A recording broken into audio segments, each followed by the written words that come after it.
Θα μιλήσουμε, αδελφοί μου, για έναν μεγάλο μάρτυρα της Εκκλησίας μας, τον Άγιο Προκόπιο, τον οποίο εορτάζουμε και όπου η χάρις και η παρουσία του είναι πάρα πολύ δυνατή στη ζωή μας. Να δούμε λίγα λόγια για το βίο του πρώτα, Στράτο μου. Ο Άγιος Προκόπιος, Ευασμιότητα, έζησε στα χρόνια του αυτοκράτορα Διοκλητιανού στα τέλη του 3ου αιώνα μετά Χριστόν και καταγόταν από την Ιερουσαλήμ. Ο πατέρας του ήταν χριστιανός, ενώ η μητέρα του ήταν ειδωλολάτρησα. Μετά το θάνατο του πατέρα του, η μητέρα του τον παρουσίασε στον αυτοκράτορα, ο οποίος τον διόρισε στρατιωτικό διοικητή και τον έθεσε να εκδιώκει τους χριστιανούς.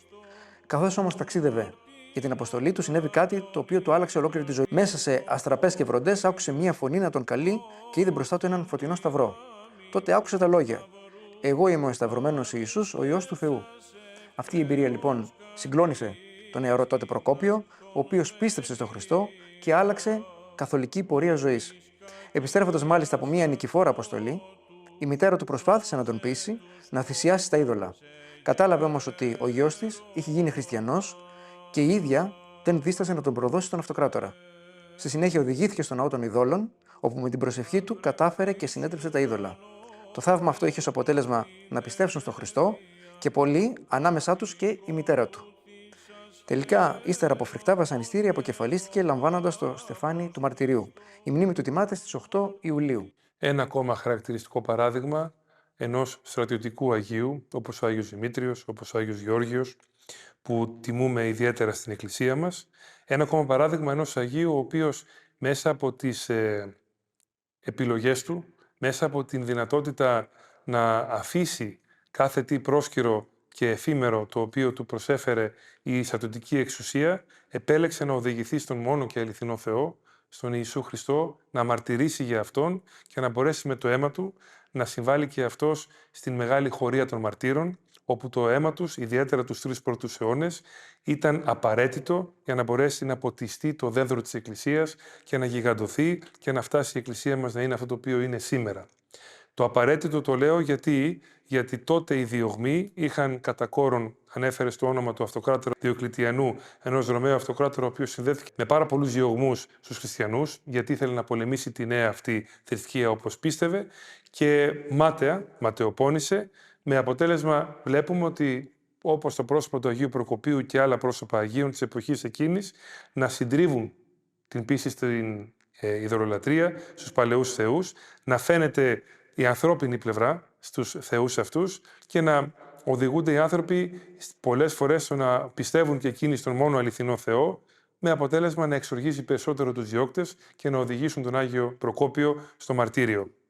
Είναι μεγάλη η παρησία του στο Θεό, γι' αυτό και έχει ιδιαίτερη τιμή από τους ανθρώπους και τιμούμε τη μνήμη του και μακάρι πάντοτε να δίνει και σε εμάς, Στράτο, αυτή την δύναμη της ομολογίας την οποία είχε και την επιμονή του στην ομολογία. Δεν λύγησε ούτε με τα μαρτύρια. Αλλά και τη μεταστροφή της καρδιάς του, Ευασμιότητα, διότι βλέπουμε ότι ξεκίνησε σαν διώκτης και τελικά έγινε Άγιος. Πού το βλέπουμε αυτό, Απόστολος Παύλος, Άγιος Ευστάθιος, πολλές περιπτώσεις Αγίων που έχουν ακριβώς τον ίδιο δρόμο.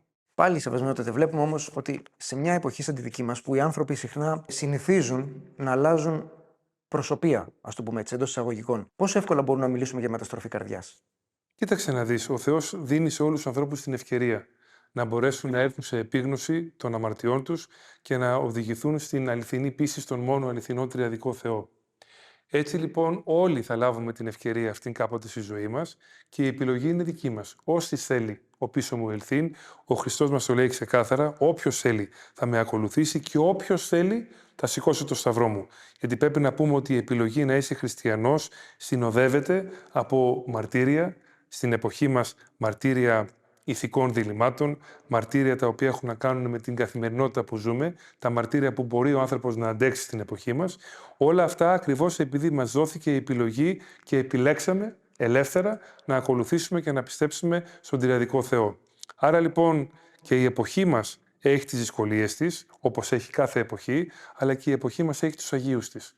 Ακριβώς διότι η δυνατότητα της επιλογής καθιστά έναν άνθρωπο έτοιμο να γευθεί το δώρο της αγιότητος. Άρα λοιπόν δεν είναι εύκολο να αλλάξεις τον τρόπο της ζωής σου. Δεν είναι εύκολο να αλλάξεις κάτι το οποίο σου δημιουργεί ασφάλεια, να το πω πάρα πολύ απλά. Όταν όμως καταλάβεις ότι αυτό το οποίο θα οδηγηθείς να επιλέξεις είναι η αλήθεια, όπως ο Απόστολος Παύλος, όπως ο Απόστολος Παύλος, ο Μέγας Σαούλ, ο οποίος ευίωκε τους χριστιανούς, ο Θεός στην προσωπική του Πεντηκοστή, την οποία ενεβίωσε πορευόμενος προς τη Δαμασκό, κατάλαβε την θεότητα, κατάλαβε τη δύναμη του μόνου αληθινού Θεού και αμέσως μετεστράφη, άλλαξε η ζωή του. Αυτό έχουμε ο καθένας να πει τη δική του ιστορία, τη δική του μαρτυρία να καταθέσει, πώς εμάς ο Θεός στη ζωή μας άλλαξε και μας μετέστρεψε, ούτως ώστε και εμείς να ακολουθήσουμε τον μόνον αληθινό τριαδικό Θεό. Σεβασμιότατε, θεωρώ ότι ένα από τα πιο δύσκολα πράγματα στον άνθρωπο, στον σύγχρονο άνθρωπο, αν θέλετε, είναι να παραδεχθεί ότι έκανε λάθος. Βλέπουμε ότι ο Άγιος Προκόπιος τόλμησε να πάει κόντρα σε όσα είχε μάθει και σε όσα είχε διδαχθεί από την ειδωλολάτρησα μητέρα του, η οποία και τον ανέθρεψε. Πόσο εύκολο είναι να αμφισβητήσουμε όσα έχουμε διδαχθεί μέχρι τώρα και όσα θεωρούμε δεδομένα? Κοίταξε, στην εποχή μας όπου τα πράγματα χαρακτηρίζονται από πολύ μεγάλες ταχύτητες, πρώτον, και δεύτερον από αλματώδη αύξηση της τεχνολογίας, ο άνθρωπος πολύ εύκολα θεοποιεί τον εαυτό του. Παραδείγματος χάριν, οι ηγέτες που βλέπουμε τώρα να διεξάγουν πολέμους μεταξύ τους, αισθάνονται τόσο ισχυροί που μπορούν, κατά την άποψή τους, να γίνονται θεοί, μικροί θεοί, έτσι θεωρούν τους εαυτούς τους, και να εναντιώνονται έναντι άλλων λαών, οι οποίοι δεν έχουν τη δύναμη να αντισταθούν και να υπερασπιστούν τους εαυτούς τους. Είναι γνώρισμα της εποχής, αν και ο άνθρωπος, ζώντας στην ψευδαίσθηση της εξουσίας, το έχουμε ζήσει σε πάρα πολλές εποχές, δεν είναι μόνο στην εποχή μας. Απλά τώρα, λόγω της τεχνολογίας, είναι πολύ πιο εύκολο να το δούμε και να μετέχουμε σε αυτή την τρέλα που βλέπουμε από τους ανθρώπους αυτούς. Αυτό χαρακτηρίζει την ανθρώπινη φύση και χαρακτηρίζει την αδύναμη ανθρώπινη φύση.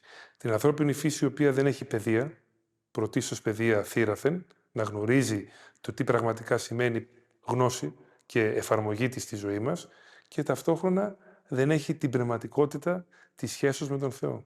Γι' αυτό και η Εκκλησία μας πάντοτε μιλάει για αυτούς τους δύο δρόμους, για το πάντρεμα της επιστήμης με τη θεολογία, για το πάντρεμα της γνώσης με την αποκάλυψη του Θεού στη ζωή μας, για να μπορέσει να μιλήσει ακριβώς για αυτή την ευκαιρία που έχει ο άνθρωπος, μεταστρέφοντας τον εαυτό του, να αλλάξει και να καταλάβει ότι η ευτυχία στη ζωή, η ευτυχία στράτο, βρίσκεται σε αυτήν την επιλογή του Αγίου Προκοπίου. Στην επιλογή την δύσκολη του μαρτυρίου, στην επιλογή τη δύσκολη που συνοδεύεται από το αίμα, αλλά σε αυτή την επιλογή η οποία ταυτίζεται με την νεότητα, ταυτίζεται με το οξύμορο πράγμα, το οποίο έβλεπες τους ανθρώπους να πηγαίνουν στο Κολοσσέο μέσα με γνώση του μαρτυρίου, του θανάτου, αλλά αυτοί οι άνθρωποι να είναι με ένα χαμόγελο στα χείλη, λες και τους είχε δώσει το μεγαλύτερο αγαθό. Αυτή η μεταστροφή είναι χάρη του Αγίου Πνεύματος.